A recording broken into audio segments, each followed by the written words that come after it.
পাকিস্তানের সুহাসিনী নারী pilot squadron leader Ayesha ভূপাতিত করলেন ভারতের শক্তিশালী যুদ্ধ বিমান। Aisha Farouk said that she has gained ককপিটে বসা এক নারী স্কোয়াড্রন লিডার আয়েশা ঠান্ডা মাথায় চোখ রাখলেন স্ক্রিনে। নিখুঁত নিশানা বেঁধে দিলেন কমান্ডো, লক অন টার্গেট। সেকেন্ডের ব্যবধানে পাকিস্তানের আকাশে থেমে যায় ভারতের আধিপত্যের স্বপ্ন। রাফাল বিস্ফোরিত হয় মাঝ আকাশেই। আগুনের গোলায় ছিন্ন ভিন্ন হয়ে পড়ে। ভারতের অনেক দাদারা আমার ভিডিও দেখেন, আমাকেও আপনাদের মনে হয় যে আমি পাকিস্তান পন্থী কোন সাংবাদিক। দেখেন, আমি পাকিস্তান ভারত কোনো পন্থী না। আমি তিনটি ঘটনার কথা উল্লেখ করব। ভারতের 5টি বিমান ধ্বংস করেছে পাকিস্তান। এক মেয়ে এমন কিছু কারিশমা দেখেছে যুদ্ধক্ষেত্রে, কিন্তু ভারত কিন্তু ভয়ে থরফর করে কাঁপতেছে। আপনারা দেখতে পাচ্ছেন স্ক্রিনে সে মেয়েটির ছবি। দর্শক, চাঞ্চল্যকর কিছু গুরুত্বপূর্ণ নিউজ উঠে এসেছে, সেটাই কিন্তু আজকে আপনাদের কাছে শেয়ার করব। ভিডিওটি কেউ স্কিপ করবেন না। দর্শক, যারা এই ধরনের নিউজ লাইভ দেখতে ভালোবাসেন, দেরি না করে এই চ্যানেলটি সাবস্ক্রাইব করে বেল আইকনটি অল করে দেবেন, তাহলে দেশের সকল আপডেট খবর, রাজনৈতিক খবরগুলো সবার আগে দেখবেন। দর্শক, যুদ্ধের বিস্তারিত খবর দেখতে অবশ্যই লাইক দিয়ে একের পর এক ধারাবাহিকভাবে আজকের সকল আলোচিত খবরগুলো দেখতে থাকুন।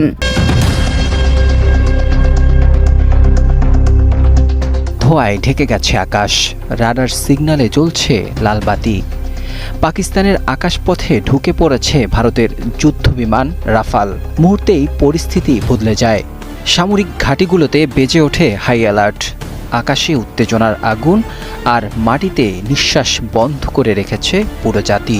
পাকিস্তান জুড়ে এই যখন অবস্থা, ঠিক সেই মুহূর্তে ককপিটে বসা এক নারী স্কোয়াড্রন লিডার আয়েশা ঠান্ডা মাথায় চোখ রাখলেন স্ক্রিনে। নিখুঁত নিশানা বেঁধে দিলেন commando, lock on target.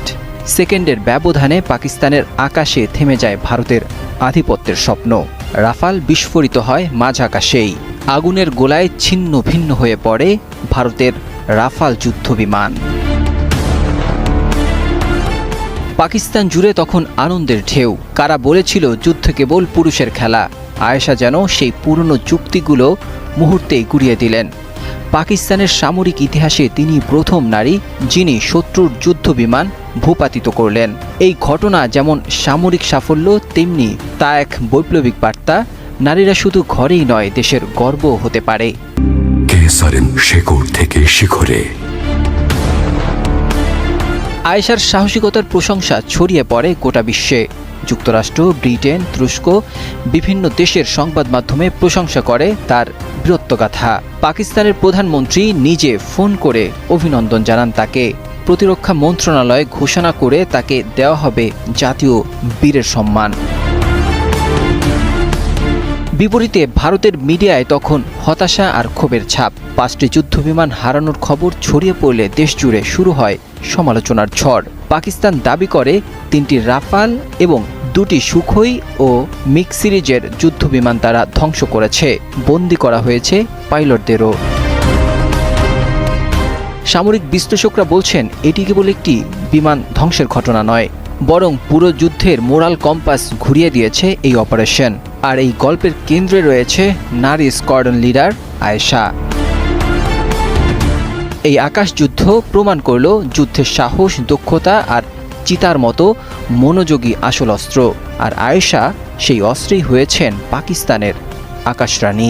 Pakistan আনুষ্ঠানিকভাবে এখনো বলেনি যে তারা হামলা করেছে, কিন্তু পাকিস্তানের জম্মু কাশ্মীরের মুখ্যমন্ত্রী তিনি বলছেন, ওমর আবদুল্লাহ, তিনি বলছেন পাকিস্তানি হামলায় ব্যাপক ক্ষয়ক্ষতি পুঞ্জে হাসপাতালে ভর্তি বহু মানুষ। ঘটনাটা রহস্যটা বোঝা যাচ্ছে না যে কি হলো তাহলে। বৃহস্পতিবার রাতেও জম্মু কাশ্মীর, পাঞ্জাব এবং রাজস্থানে ক্ষেপণাস্ত্র হামলা চালায় পাকিস্তান। আর ভারত বলতেছে সব ক্ষেপণাস্ত্র নাকি তারা ঠেকায় দিছে। তো ঠেকায় দিলে তাহলে জম্মু কাশ্মীরের মুখ্যমন্ত্রী কি মিথ্যা কথা বলতেছে? ভারতীয় গণমাধ্যমকে কোট করে আমি আপনাদেরকে বলছি, ক্ষতিগ্রস্ত এলাকা পরিদর্শন করে একথা জানালেন মুখ্যমন্ত্রী ওমর আবদুল্লাহ। তিনি ক্ষতিগ্রস্ত এলাকা পরিদর্শন করেই বলতেছে যে ব্যাপক ক্ষয়ক্ষতি হয়েছে। আর ব্যাপক ক্ষয়ক্ষতি হয়েছে এটা স্বীকার করতে পারে ভারত যেন লজ্জায় মরে যাচ্ছে। 5টা যুদ্ধবিমান নাই, 77টা ড্রোন নাই, তারপরও তারা স্বীকার করতে খুবই লজ্জা পাচ্ছে যে পাকিস্তানের কাছে এইরকম মাইর খাইলো। এটা বলেন, আন্তর্জাতিক সীমান্ত লাগোয়া জম্মু, পাঠানকোট উধমপুরে সেনা ঘাঁটিগুলোকে নিশানা করে মানে লক্ষ্য করে ক্ষেপণাস্ত্র এবং ড্রোন হামলা চালানোর চেষ্টা করেছিল পাকিস্তানি সেনা। ভারতীয় সেনা তার মোকাবেলা করেছে। তা সত্ত্বেও পাকিস্তান আগ্রাসনের জেরে ক্ষয়ক্ষতি হয়েছে বলে জানিয়েছেন ওমর। আচ্ছা, হইলো এটা? বলতেছে যে ক্ষেপণাস্ত্র হামলা চালাইছে 3টা জেলা, জম্মু, পাঠানকোট, উধমপুর, সেখানকার সেনা ঘাঁটিগুলোকে লক্ষ্য করে। তো তারপরে বলতেছে সেগুলি নাকি ভারতীয় সেনা মোকাবেলা করছে। তাহলে ক্ষয়ক্ষতি হলো কোথায়? আসলে ভারত লজ্জা পাচ্ছে, খুবই লজ্জা পাচ্ছে, কারণ প্রত্যাঘাত, পাকিস্তানের প্রত্যাঘাত সহ্য করতে পারতেছে না তারা। তিনি বলেন, পুঞ্জে প্রচুর ক্ষতি হয়েছে। জম্মু হাসপাতালে গিয়েছিলাম, সেখানে যে আহতদের ভর্তি করানো হয়েছে তারা সকলেই পুঞ্জের বাসিন্দা। পুঞ্জের অবস্থা ভালো নয়। উপমুখ্যমন্ত্রী পুঞ্জে যাবেন, ক্ষতিগ্রস্তদের সঙ্গে কথা বলবেন উনি। ভারত পাকিস্তানের মধ্যে সাম্প্রতিক সংঘাত আটকানোর আর্জি জানিয়েছেন পিডিপি নেত্রী মেহবুবা মুফতি। তিনি বলেন, 2টো বাচ্চা মাঠে খেলছিল, কয়েক মুহূর্ত পর দুজনেরই রক্তাক্ত দেহ ওই মাঠে পড়ে থাকতে দেখেছি। ওই বাচ্চাদের কি দোষ? ওরাই কেন গুলির মাঝখানে পড়ে সব সময়? আর কতদিন ধরে চলবে এটা? কতদিন ধরে মায়েদের কোল খালি হতে থাকবে? একটা মানবিক আবেদন জানিয়েছে। তো মানবিক আবেদন এটা ভারত হইলো, যেখানে পাকিস্তান বললো যে আন্তর্জাতিক তদন্ত করেন কারা হামলা করছে পেহেলগামে কারা হামলা করছে, এটা আন্তর্জাতিক তদন্ত করেন। আন্তর্জাতিক তদন্তের ধার দিল না, বাস তারা ব্যাটাগিরি ফলাইলো। এখন পাকিস্তানকে তো লাইসেন্স দিয়ে দিল, তারা পাল্টা জবাব না দিয়ে তাদের পাকিস্তানের কাছে জবাব দিতে নেই।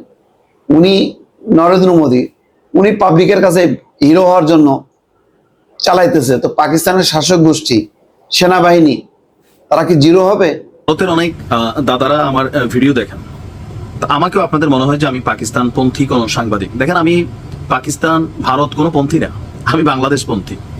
নিউজ যখন যেটা আসে আমরা ওইভাবেই করি। তবে হ্যাঁ, একটা জিনিস, লাস্ট ধরেন গত 2 থেকে 3 বছরে আপনি জানেন কি যে বাংলাদেশের মানুষের নফসে ভারতের প্রতি এক ধরনের বিদ্বেষ তৈরি হয়েছে, পাকিস্তানের প্রতি প্রেম না। শব্দটা বুঝছেন কেন হয়েছে? ভারতে আপনাদের এই যে বিজেপির সরকার কথায় কথায় বাংলাদেশকে ছোট করা, আমাদের দেশে ছোটখাটো কোনো ঘটনা হইতে পারে হিন্দুদের সাথে মুসলিমদের বা জাতিগত গোষ্ঠীগত, আপনারা ওইখান থেকে সীমান্তে সেনাবাহিনী ঢুকাই দিবেন, চট্টগ্রাম দখল করে ফেলবেন, এটা করে ফেলবেন, বাংলাদেশকে পিছড়া ফেলবেন। তো ভারত নিয়ে যদি আমরা এরকম কথা বলি আপনার গায়ে লাগবে না? লাগবে।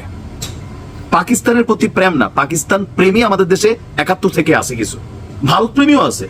এরা বেসিক্যালি বাংলাদেশকে মানে সার্ভ করে না, এরা এদের যে পিতা আছে ভারত এবং পাকিস্তান, এদেরকে সাপোর্ট করে। এদের নিজস্ব কোনো বাংলাদেশ হিসেবে পরিচিতি তাদের লজ্জা লাগে। আর এর বাহিরে আমরা যারা আছি তারা অনেক ইস্যুতে ভারতকে সমালোচনা করি, একটাই কারণ, এই বিজেপি সরকার বাংলাদেশকে খাটো করে কথা বলে, হেয় প্রতিপন্ন করে, বর্ডারে ঘটনা হয়, আমরা এগুলোর জন্য অপছন্দ করি। আর এজ এ রেজাল্ট আপনার কাছে মনে হচ্ছে আমরা হয়তো অন্য পন্থী কারণ আপনাকে অপছন্দ করি। আপনাকে অপছন্দ করি না, আপনার সরকারকে, তার নীতিকে অপছন্দ করি আমি।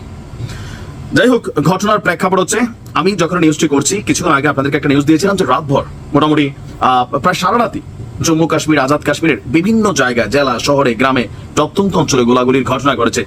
এবং দিন শেষে আমরা তথ্য পেলাম যে আপনার 2 দেশই পাল্টাপাল্টি দাবি করেছে যে তাদের সেনা হতাহতের খবর। পাকিস্তানের প্রতিরক্ষা মন্ত্রী খাজা আসিফ তিনি দাবি করছেন যে সীমান্তে এই গোলা বিনিময়ের ঘটনায় 25 জন ভারতীয় সেনা নিহত হয়েছে। তিনি স্বীকার করছেন যে পাকিস্তানও ক্ষতির সম্মুখীন হয়েছে, যদিও পাকিস্তান নির্দিষ্ট কোনো সংখ্যা উল্লেখ করেনি। এর আগে পাকিস্তানের তথ্যমন্ত্রী আতাউল্লাহ তার দাবি ছিল ভারতীয় সেনাবাহিনীর 40 থেকে 50 জন সদস্য নিহত হয়েছেন। কিন্তু এবং কিছু পাকিস্তানি কর্মকর্তা আরো দাবি করেছেন যে নিয়ন্ত্রণ রেখায় গুলি বিনিময়ের সময় ডজন খানেক ভারতীয় সেনাকে আপনার শেষ করে দেওয়া হয়েছে। এদিকে ভারতের প্রতিরক্ষা মন্ত্রণালয় বিবিসিকে বলছে সেনাবাহিনীর কোনো ক্ষয়ক্ষতির খবর তাদের কাছে নেই। মন্ত্রণালয় আরো বলছে যে ভারতীয় প্রতিরক্ষা স্থাপনাগুলোর উপর ড্রোন এবং ক্ষেপণাস্ত্র হামলা পাকিস্তানের ব্যর্থ করে দেওয়া হয়েছে। কোনো বড় ধরনের ক্ষয়ক্ষতির ঘটনা ঘটেনি, প্রাণহানির ঘটনাও ঘটেনি। এগুলো মিশা কথা অনেক সময়, বিশেষ করে ইসরায়েল। আপনি দেখবেন যুদ্ধের মধ্যে তারা তাদের ক্ষয়ক্ষতির কথা বলে না। কেন বলে না? নিজ দেশের জনগণ খেপা যাবে। যেমন ভারত কি করছে, তার দেশের খুবই জনপ্রিয় একটা গণমাধ্যম আপনাদের দা ওয়ার, এটা বন্ধ করে দিছে। কেন? এখানে অনেক তথ্য আসতো যেটা যুদ্ধের প্রকৃত চিত্র আপনাদের সামনে নিয়ে আসতো, বাট ভারত সরকার মনে করছে এই চ্যানেলটা ভেজাল লাগাইতেছে, প্রোপাগান্ডা ছড়াচ্ছে, কিন্তু আসলে তা না। ভারত কখনো স্বীকার করবে না তাদের কয়জন সেনা মারা গেছে প্রকৃত সংখ্যা, আবার পাকিস্তানও প্রকৃত সংখ্যা স্বীকার করবে না। সাধারণ মানুষের মৃত্যুর বেলা আবার সংখ্যা বাড়ায় দেখাবে। যুদ্ধ বিমান কে কার কটা ফেলাইছে ওইটা বাড়ায় দেখাবে। ড্রোন কে কার কটা ধ্বংস করছে এগুলা বাড়ায় দেখাবে। ক্ষেপণাস্ত্র কে কটা বেশি মারছে ওইটা বাড়ায় দেখাবে, কারণ এগুলোতে ফায়দা আছে। কিন্তু ক্ষয়ক্ষতির এটা প্রকাশ করবে না। তবে টোটাল যুদ্ধে আমি বরাবরই বলি, দিন শেষে ভারত ক্ষতিগ্রস্ত হবে, আপনারা ক্ষতিগ্রস্ত হবেন। যুদ্ধে পরাজিত হবেন তা না, অর্থনীতি, বিনিয়োগ, যুদ্ধের ব্যয়ভার, এই সকল কিছু মিলিয়ে ভারত অনেক অগ্রগামী একটা দেশ, পাকিস্তান অনেক পিছানো, এটা হচ্ছে বাস্তবতা। তো পাকিস্তান তো পিছানোই, আগাইবো কোথায়? আপনারা তো আগাইছিলেন, আপনারা এখন পিছাবেন, পিছাইয়া পাকিস্তানের কাছাকাছি চলে আসবেন হয়তোবা। যুদ্ধ নয়, শান্তি জরুরি। আপনারা ওই সকল দেশের জনগণ হিসাবে শান্তির পক্ষে মত গড়ে তোলেন। আমি তিনটি ঘটনার কথা উল্লেখ করব। তিনটি ঘটনার মধ্যে একটা হচ্ছে যে বুধবার রাতে, গভীর রাতে, বুধবার দিবাগত রাতে আমাদের সাবেক রাষ্ট্রপতি মোহাম্মদ আব্দুল হামিদ উনি দেশ ছেড়ে থাইল্যান্ডে গিয়েছেন। বলা হচ্ছে উনি চিকিৎসার জন্য গিয়েছেন, আমরা কেউ বলছি উনি দেশ ছেড়ে পালিয়ে গিয়েছেন। দ্বিতীয় ঘটনাটা হলো, এই ঘটনার খবরটা প্রচার হওয়ার পর বৃহস্পতিবার আমরা দেখলাম যে এনসিপির নেতা হাসনাত আবদুল্লাহ উনি একটা কর্মসূচি দিলেন। সেই কর্মসূচি হলো আওয়ামী লীগকে নিষিদ্ধ করতে হবে এবং নিষিদ্ধ না হওয়ার ঘোষণা আসা পর্যন্ত প্রধান উপদেষ্টার বাসভবনের সামনে ওনারা অবস্থান ধর্মঘট করবেন। শুক্রবার দিন দেখলাম যে তারা এই অবস্থান ধর্মঘটটাকে শাহবাগে নিয়ে গেলেন এবং শুক্রবার এমনিতেই সাধারণত প্রচুর মুসল্লিদের আগমন হয় নামাজে, জুম্মা নামাজে। শাহবাগে মোটামুটি লোক সমাগম প্রচুর হয়েছিল এবং তারা সবাই আওয়ামী লীগের নিষিদ্ধের দাবি করেছেন। তৃতীয় যে ঘটনাটা সেটা হলো ঢাকার উপকণ্ঠে, ঢাকার পার্শ্ববর্তী জেলা নারায়ণগঞ্জের সাবেক মেয়র ডক্টর সেলিনা হায়াত আইভি, তাকে বৃহস্পতিবার রাতে তাকে অ্যারেস্ট করার জন্য সেখানে পুলিশ গিয়েছে এবং এই সংবাদে ওখানে আইভির প্রচুর সমর্থকরা বাড়ির সামনে এসে জড়ো হয়েছেন এবং আইভি রাতের বেলা পুলিশের সঙ্গে যেতে অস্বীকৃতি জ্ঞাপন করেছেন। উনি বলেছেন উনি দিনের আলো ছাড়া যাবেন না। পুলিশকে অপেক্ষা করতে হয়েছে। 6-7 ঘন্টা অপেক্ষার পর শুক্রবার দিন সকালে দিনের আলো ফোটার পর উনি বেরিয়ে গেছেন এবং এর মধ্যে সারা রাত ওনার বাসার সামনে ওনার কর্মী সমর্থকরা হাজির ছিলেন, তারা বিক্ষোভ করেছেন। এই বিক্ষোভের মধ্য দিয়ে পুলিশ তাদেরকে নিয়ে গেছেন। পুলিশের 2-1 গাড়িকে লক্ষ্য করে ঢিল ইট পাটকেল ছোড়া হয়েছে। এই 3টি ঘটনার কথা উল্লেখ করলাম এই কারণে যে এই 3টি ঘটনার মধ্যে কি কোনো যোগসূত্র আপনারা দেখতে পান? আমি পাই কিনা ক্লিয়ার না, তবে বিষয়গুলো আমার কাছে মনে হলো 3টে ঘটনার সঙ্গে একটা বোধহয় যোগসূত্র আছে। সেটা উল্লেখ করার জন্য, সেটা আলোচনা করার জন্য আজকে আপনাদের সামনে বসেছি। প্রথম কথা, সাবেক রাষ্ট্রপতি হামিদ সাহেবকে এই যে চলে যেতে দেওয়া, এটা কি অন্যায় ছিল? এই বিষয়টা আমার কাছে ক্লিয়ার না। ইমিগ্রেশনে যখন আমরা যেই যখন দেশের বাইরে যান, তার ইমিগ্রেশনের সমস্ত তথ্য নিয়ে অনলাইনে, এখন তো সব অনলাইন হয়ে গেছে, তারা চেক করতে পারে যে ওনার নামে কোনো ধরনের রেস্ট্রিকশন আছে কিনা, সরকারি কোনো নিষেধাজ্ঞা আছে কিনা এবং উনি কোনো সাজাপ্রাপ্ত আসামি কিনা, পালিয়ে যেতে পারেন কিনা, এই সমস্ত চেক করা হয়। হামিদ সাহেব সাবেক রাষ্ট্রপতি, ওনার নামে কোনো ধরনের নিষেধাজ্ঞা আছে সেরকম কথা আমরা কেউ জানি না, পুলিশও জানে না। অনেকের দেখেন যারা নাকি একটু সিরিয়াস টাইপের দেশ ছেড়ে পালাতে পারে, পালিয়ে গেলে সমস্যা হতে পারে, তাদের ব্যাপারে কিন্তু সরকার অথবা আদালত কিন্তু দেশ থেকে উপর নিষেধাজ্ঞা আরোপ করে। ওনার উপর সে ধরনের কোনো নিষেধাজ্ঞা ছিল না। ওনার নামে একটা হত্যা মামলা ছিল, সেই মামলাটা ওনার বিরুদ্ধে করা হয়েছিল কিশোরগঞ্জ সদর থানায়। সেটাও 14 জানুয়ারিতে ওনার বিরুদ্ধে একটা হত্যা মামলার তথ্য রয়েছে এবং সেই হত্যা মামলা আরও অনেক আসামি, যেরকম গণমামলা আমাদের এখানে হতো, শেখ হাসিনা আসামি, তার বোন আসামি, জয় আসামি, পুতুল আসামি, সবাই আসামি, উপযোগিতা সবাই আসামি। তার সঙ্গে যেহেতু ওনার বাড়ি কিশোরগঞ্জে, ওনার নামও সেখানে জুড়ে দেওয়া ছিল। দেখুন, হামিদ সাহেব আরও 2 বছর আগের থেকে রাষ্ট্রপতি নেই, উনি এখন একজন সাধারণ নাগরিক। ওনার নামে কেউ হত্যা মামলা করতেই পারেন, যে কারণে হত্যা মামলা হতে পারে। আপনি নিজেও জানেন না আপনার নামে হত্যা মামলা একটা আছে কিনা, কেউ জান না। একজন লোক 200-300 লোকের নামে মামলা করে, তারা তো জানেও না তার নামে নাম ঢুকে দেওয়া হয়েছে কিনা, তার কোনো শত্রু এই কাজটা করেছে কিনা, কেউ জানে না। সেই হামিদ সাহেবের বিরুদ্ধে মামলা একটা হয়েছে, কারণ বিরুদ্ধে হত্যা মামলা হলেই কি তার বিদেশ গমনের উপর কোনো নিষেধাজ্ঞা থাকে? মামলা তো অনেকের নামে থাকে। মামলা থাকাকালীন কেউ কি দেশের বাইরে যায়নি এর আগে? খালেদা জিয়া কি কখনো যাননি? ওনার তো মামলা অনেক করেছিল, উনি বিদেশ গিয়েছেন। তারপর যখন ওনার সাজা হয়েছে, জেল হয়েছে, তারপর উনি যেতে পারেননি। কিন্তু একটা মামলা থাকলে সে বিদেশ যেতে পারবে না, যে মামলা তদন্ত এখনো শেষ হয়নি। তাহলে তো এই দেশে কেউ বিদেশ যেতে পারবে না ভাই। আপনি তো সবার নামে একটা মামলা করে দিতে পারেন। তুমি একজন সাধারণ নাগরিকের যে অধিকারটা, আমাদের সংবিধান তো আমাদের সেই অধিকারটা দিয়েছে। সংবিধান তো বলেছে একজন মানুষের চলাচলে যাতায়াতে কোনো বাধা দেওয়া যাবে না। এটা সংবিধানের 34 এবং 102 ধারায় স্পষ্ট করে বলা হয়েছে যে বাংলাদেশি কোনো নাগরিককে যাতায়াতে বাধা দেওয়া যাবে না।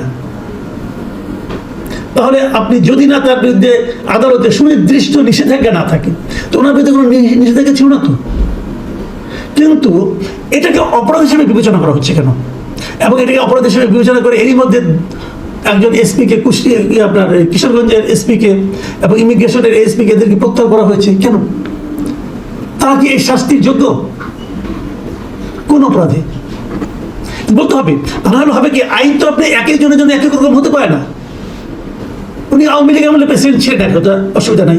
কিন্তু বাংলাদেশের আইনে কি লেখা আছে যে যদি কেউ কখনো জীবনে কোনোদিন আওয়ামী লীগ করেন তার জন্য এক আইন, আর যারা বাকি আছে তার জন্য অন্য আইন? এটা কি লেখা আছে?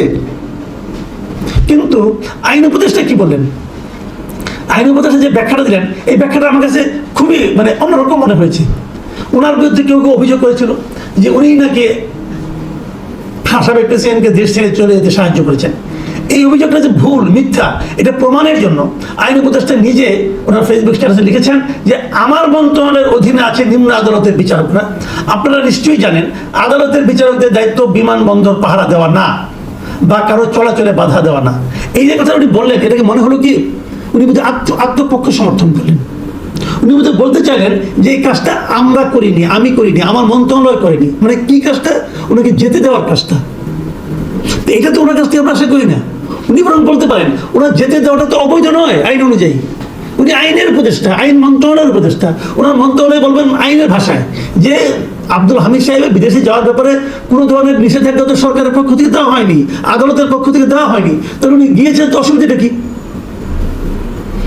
যতদূর জানা যায় যে উনি তো কয়েকদিন আগেও খুব অসুস্থ ছিলেন, বয়স হয়েছে ওনার। এর মধ্যে আরও কিছু চিকিৎসার জন্য উনি থাইল্যান্ডে গিয়েছেন। যদি পালিয়েই যেতে হবে তো থাইল্যান্ডে কেন?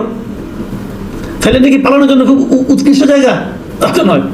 তখন উনি আমেরিকা যেতে পারতেন, কানাডা যেতে পারতেন, ইন্ডিয়া যেতে পারতেন, থাইল্যান্ডে কেন? বোঝাই যাচ্ছে উনি সেখানে গিয়েছেন চিকিৎসার জন্য। কিন্তু পরে দেখা গেল এই ঘটনাটাকে কেন্দ্র করে হাসনাত আব্দুল্লাহরা দাবি তুললেন যে আওয়ামী লীগকে নিষিদ্ধ করতে হবে। হাসনাত আব্দুল্লাহর দাবিটা আমি বুঝি, এনসিপির দাবিটা আমি বুঝি এই কারণে কি এই মুহূর্তে এনসিপির সামনে আর কোনো ইস্যু নাই। পলিটিক্যাল মুভমেন্টের জন্য একটা ইস্যু তো লাগে। ওনাদের রাজনৈতিক দল করেছেন, সেই দল ওনাদের কর্মকাণ্ডের কারণে তাদের জনপ্রিয়তা কমতে কমতে এমন একটা জায়গায় এসে ঠেকেছে যে তাদের রাজনীতি করা এখন কঠিন হয়ে পড়েছে। তারা বলেছিল তারা নাকি নতুন রাজনৈতিক বন্দোবস্ত আনবে। সেই বন্দোবস্তের কি চেহারা এখনো কেউ জানে না। এখনো তারা এই বন্দোবস্ত সম্পর্কে তো একটা লিফলেট পর্যন্ত তৈরি করতে পারে না যে তারা নতুন বন্দোবস্ত বলতে কি বোঝাচ্ছেন। এই সময় তাদের জন্য একটা পপুলার ইস্যুকে সামনে নিয়ে এসে রাজনীতি করা ছাড়া আর কোনো উপায় নেই। এবং এই জন্যই তারা দাবি করেছেন যে তারা এই কাজটা করতে চান, যে আওয়ামী লীগকে নিষিদ্ধ করতে হবে। যখন তারা আওয়ামী লীগকে নিষিদ্ধ করতে চাচ্ছেন, তখন এই যার কাছে চাচ্ছেন সেই সরকার প্রধান উনি কি বলেছিলেন? উনি কিন্তু সারাক্ষণ যতগুলো আমি ইন্টারভিউ দেখেছি, যখন এই প্রসঙ্গটা এসেছে উনি বলেছেন যে তার সরকারের আওয়ামী লীগকে নিষিদ্ধ করার কোনো পরিকল্পনা নেই। অথবা যদি সবগুলি রাজনৈতিক দল বলে তখন ভেবেচিন্তে দেখা যাবে। এখনো বিএনপি এর সংক্রান্ত কিছু বলেনি। কেন বলেন? এটা বিএনপি রাজনীতি। আবার এদিকে দেখলাম গণ অধিকার পরিষদ বেশ উচ্চ কণ্ঠে এদের পক্ষে সমর্থন দিচ্ছে, জামাত ইসলামও দিচ্ছে। এভাবে একটা পলিটিক্যাল পার্টিকে নিষিদ্ধ করা যাবে কি যাবে না এটা নিয়ে আবার দেখলাম আসিফ মাহমুদ সজীব ভুঁইয়া উনিও কালকে দেখলাম একটা স্ট্যাটাস দিয়েছেন যে আওয়ামী যুবলীগ এবং স্বেচ্ছাসেবক লীগকে নিষিদ্ধ করা হচ্ছে। এই যে নিষিদ্ধ করা রাজনীতির মধ্যে আমরা ঢুকে যাচ্ছি। আমরা দেখেছি অতীতে নিষিদ্ধ করা রাজনীতি কোনো সুফল বয়ে আনে না। জামাত ইসলামকে নিষিদ্ধ করার জন্য আওয়ামী লীগ অনেক চেষ্টা করেছিল এবং শেষ দিকে পেরেছিল, কিন্তু সেই নিষিদ্ধ করাতে জামাতের শক্তি কিছুমাত্র কমেনি, বরঞ্চ এটার ক্ষতি বয়ে নিয়ে আসে। আমরা একটা গণতান্ত্রিক আবহাওয়ার দিকে যেতে চাচ্ছি, গণতান্ত্রিক পরিস্থিতির দিকে যেতে চাচ্ছি। সেই সময় এই নিষিদ্ধের রাজনীতি কি খুব অপরিহার্য? এই বিষয়টা আমার কাছে ক্লিয়ার না। তারপর আমি তৃতীয় প্রসঙ্গটা আসি। এরই মধ্যে হঠাৎ করে মেয়র আইভিকে ধরার প্রয়োজনটা কি বলবো? উনি তো দেশ থেকে পালান নাই, উনি দেশেই ছিলেন, এলাকাতেই ছিলেন, প্রকাশ্যেই ছিলেন। তো ওনাকে এতদিন ধরা হয়নি, হঠাৎ করে কাল রাতেই তাকে ধরতে হলো কেন? তার বিরুদ্ধেও তো মামলায় তেমন কোনো কিছু হয়নি। ওরকম একটা গৌরব মামলাতে, গণমামলায় ওনার নাম ঢোকানো হয়েছে। এবং উনি তো যাওয়ার সময় ঠিকই বলে গেলেন, এবং উনি সরকারের বিরুদ্ধে অভিযোগ দিয়ে গেলেন যে সৎ রাজনীতি করার কি এই হলো তার পুরস্কার। এবং আইনুর রহমান সারা জীবন দেখেছি উনি ওখানকার আওয়ামী লীগের যিনি মূল পান্ডা ছিলেন শামীম ওসমান, তার বিরোধিতা করে রাজনীতি করেছেন। উনি যে 2-3 বার মেয়র হয়েছেন, কোনোবার তো উনি নৌকা মার্কা নিয়ে মেয়র হন নাই। উনি নৌকা মার্কার প্রার্থীদের সঙ্গে বিরোধিতা করেই মেয়র হয়েছেন। তাহলে উনিও কিভাবে স্বৈরাচারের দোষর হয়ে গেলেন, এটাও আমি বুঝলাম না। নাকি আমরা মাঝখানে একটা আওয়াজ শুনেছিলাম যে একটা রিফাইন্ড আওয়ামী লীগ গড়ে তোলার আওয়াজ শুনেছিলাম, এবং রিফাইন্ড আওয়ামী লীগ গড়ে তোলার ক্ষেত্রে যাদেরকে শীর্ষ পর্যায়ে যাদের নাম উচ্চারিত হয়েছিল তার মধ্যে কিন্তু একটা সেরেনা হায়াত আইভি নামটা ছিল। তাহলে কি সেই উদ্যোগটাও একই সঙ্গে কাজ করছে যে আওয়ামী লীগ নিষিদ্ধ হবে, নতুন একটা রিফাইন্ড আওয়ামী লীগ গড়ে উঠবে? এবং কালকের ঘটনায় আমি তো মনে করি সেরেনা হায়াত আইভির ইমেজ আরো বেড়ে গেছে, এবং বোঝা গেছে যে ওই এলাকায় ওনার বিকল্প নেতৃত্ব খুব কমই আছে। এই যে ইমেজ বৃদ্ধি, এটাকে ওই কারণেই, ওই প্রচেষ্টার কারণে? আমি কিছু জানি না, আমি এটা বলতেও পারবো না। এই সবগুলি ঘটনা মিলে একই সময়ে এতগুলি ঘটনা ঘটার কারণে আমি একটা জাস্ট একটা ধারণা করছি মাত্র। প্রিয় দর্শক, আপনারা মিলিয়ে নিন, অথবা আর কটা দিন অপেক্ষা করুন, দেখা যাক কি হয়। এখন এই পর্যন্ত। দেশবাসী, আপনারা যে যেখান থেকে ভিডিওটি শুরু থেকে শেষ পর্যন্ত দেখেছেন আপনাদেরকে অসংখ্য ধন্যবাদ জানাই। আর যারা এই ধরনের নিউজ লাইভ দেখতে ভালোবাসেন তারা অবশ্যই ইউটিউব চ্যানেলটি সাবস্ক্রাইব করে রাখবেন, আর এই ভিডিওটি শেয়ার করে অপর ভাইকে দেখার সুযোগ করে দেবেন। তাহলে সবাই ভালো থাকবেন, সুস্থ থাকবেন। দেখা হবে পরবর্তী কোনো দেশের আপডেট খবর অথবা নিউজ নিয়ে। আসসালামু আলাইকুম।